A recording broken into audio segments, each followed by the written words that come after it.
Welcome back to Nightly Nonsense, where we try to make some sense out of some nonsense.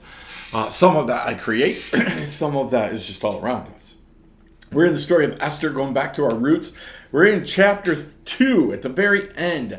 I want to pull out another truth from the story that we started last week, right? We pulled out this kind of, does God have a hidden agenda? Is he allowing things to happen? Is he doing things? Is he cluing you into things for such a time as this, for a different moment, right?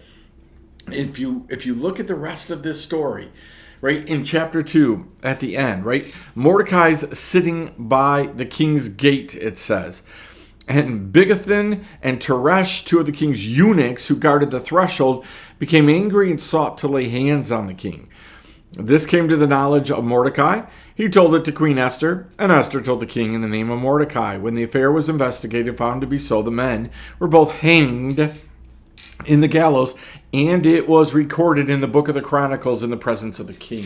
There's a whole bunch of things that are important in this section, right? First, right place, right time, right? Mordecai is at the gate. Why is he at the gate? Well, he's at the gate because his niece is now the queen, right? He still cares about her, still looking out for her, right? Still sitting at the gate. It's also where Jewish leaders and other leaders, people sat at the gate. They did business at the gate. So Mordecai is at the gates, right? He may not even know why he's there, but he's in the right place because at the right time, God reveals a hidden agenda of the enemy to him. Listen, God is all about revealing what the enemy is doing at the right times, but also to the right people, right? People who can actually do something about it. That's not going to just give you information so that you can have information.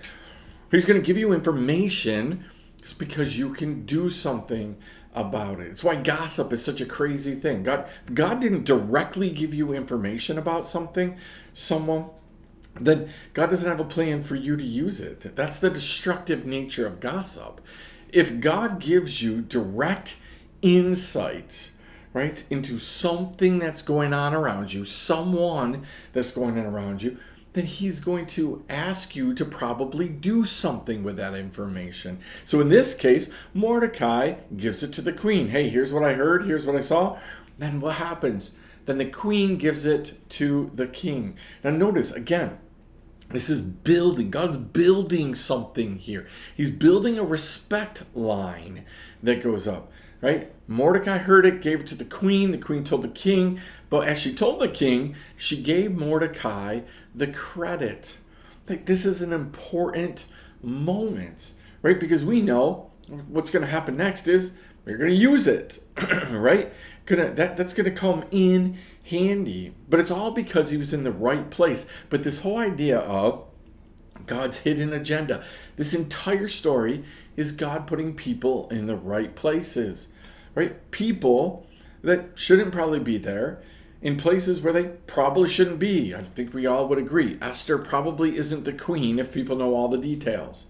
But God has a plan to use this. Mordecai sitting at a gate that doesn't really need to be there, but he's there at the right time.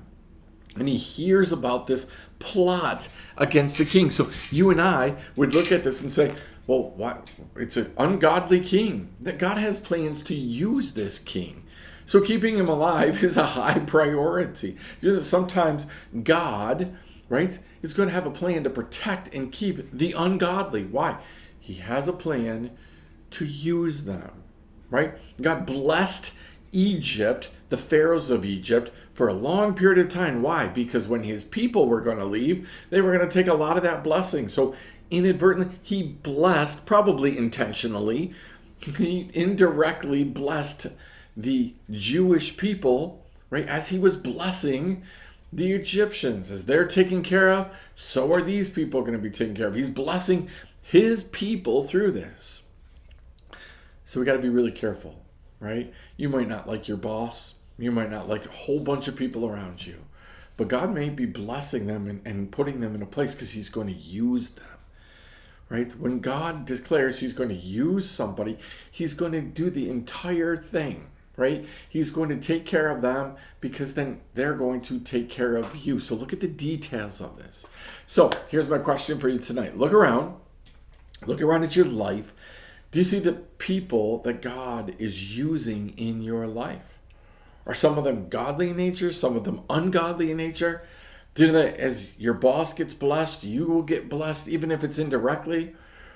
All of these things are important, but what's really important is the very last phrase there. It got written down in the records of the king. We're going to find out later why that's so important, but that little detail is important. It got written down, right? It's why God does certain things, and people get awards and they get moments in the spotlight. Why? Because it becomes a moment that's important. God's going to build off of.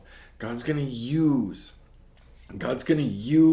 this moment. He set it up, right, to impact the future, to save his people, right? So think about this, chew on that for a little bit, right? Are there things that God is doing in your life, right? And he's revealing things of the enemy. Is he telling you where the enemy is, what the enemy is doing, what the enemy is going to do? Is he revealing things, right, that are going to help you down the road? You might, again, like we talked about last week, you might not be able to share them with anybody right now, but God might be revealing things to you that are going to be important in a few minutes.